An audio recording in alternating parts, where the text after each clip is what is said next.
গত ৪ আগস্ট মুন্সিগঞ্জ শহরের সুপারমার্কেট মোড় এলাকায় বৈষম্য বিরোধী ছাত্র আন্দোলনে অংশ নেয়া শহরের উত্তর ইসলামপুরের বাসিন্দা সজল মোল্লাকে হত্যার দায়ে ৪৫১ জনকে আসামি করে মামলা দায়ের করা হয়েছে।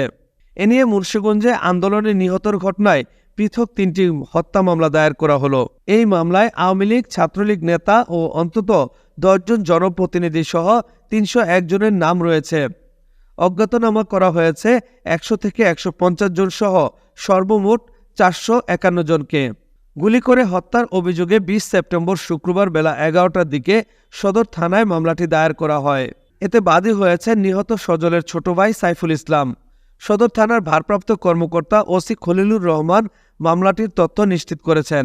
এর আগে গত ২০ আগস্ট সিরাজুল ফরাজীকে গুলি করে হত্যার দায়ে তার স্ত্রী রুমা বেগম বাদী হয়ে প্রথম হত্যা মামলা দায়ের করেন।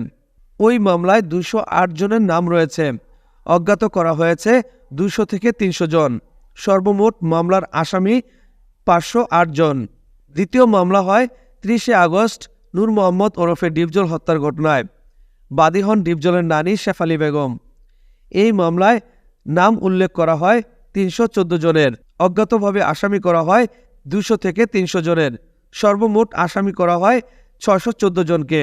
৩ মামলায় এজাহারের তথ্য মতে মামলার উল্লেখযোগ্য আসামিরা হলেন বাংলাদেশ আওয়ামী লীগের সভাপতি ও সাবেক প্রধানমন্ত্রী শেখ হাসিনা, সাধারণ সম্পাদক ও সেতুমন্ত্রী ওবায়দুল কাদের, জেলা আওয়ামী লীগের সভাপতি মোহাম্মদ মহিউদ্দিন, মুন্সিগঞ্জের সাবেক সংসদ সদস্য অ্যাডভোকেট মৃণাল কান্তি দাস, সাগুফতা ইয়াসমিন এমিলি, ফয়সাল বিপ্লব, জেলা আওয়ামী লীগের যুগ্ম সাধারণ সম্পাদক সোহানা তাহমিনা।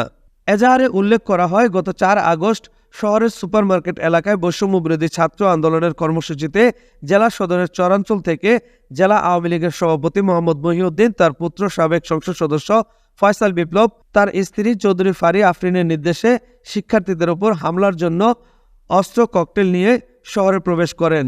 ওই দিনের ঘটনায় ৩ জন নিহত ব্যক্তির নাম পরিচয় পাওয়া যায়। এছাড়াও অন্তত ৯৫ জন গুলিবিদ্ধ সহ আহত হন ১৫০ শতাধিক। আন্দোলনে গিয়ে গুলিবিদ্ধ হয়ে নিহতরা হলেন রিয়াজুল ফরাজী, মোহাম্মদ সজল মোল্লা, নূর মোহাম্মদ ওরফে ডিপজল। নিহতদের মধ্যে রিয়াজুল মৃত কাজী মতিনের ছেলে, সজল আলী আকবর মোল্লার ছেলে, ডিপজল সিরাজ সর্দারের ছেলে। এরা সকলেই শহরের উত্তর ইসলামপুর এলাকার বাসিন্দা। হত্যা মামলার গ্রেফতারের বিষয়ে জানতে চাইলে সদর থানার ভারপ্রাপ্ত কর্মকর্তা খলিলুর রহমান বলেন, এই পর্যন্ত হত্যা মামলায় মোট ৮ জনকে গ্রেফতার করা হয়েছে। টোটাল ৮ জন গ্রেফতার হয়েছে। মোহাম্মদ জাহাঙ্গীর আলম, নিউজ ৭১.টিভি, মুন্সিগঞ্জ।